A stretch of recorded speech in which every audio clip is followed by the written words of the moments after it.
mediji itekako siju strah danas, ne samo u Bosni i Hercegovini, već i širom regiona, a da kažem naravno i svjetski.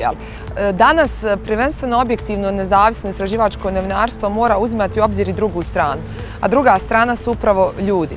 Običan čovjek koji gleda i sluša vas sa punom pažnjom i sa punim povjerenjem. Mislim da se trebamo svi mi zajedno podsjetiti šta zapravo znači to objektivno novinarstvo.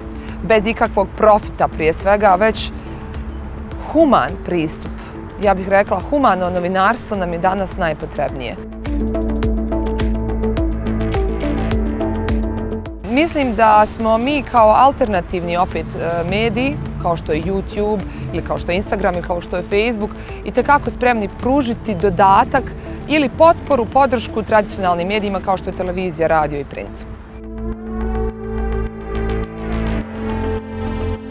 To bi jednako bilo kao da pitate možemo li slobodu zamisliti u zatvoru. Mislim da i jedno i drugo je vrlo jasno. Znači, društvo ne može egzistirati bez slobode kako pojedinca, tako i medija. Međutim, tu postoji naravno izlaz. Povjerite sami sebi svoj život.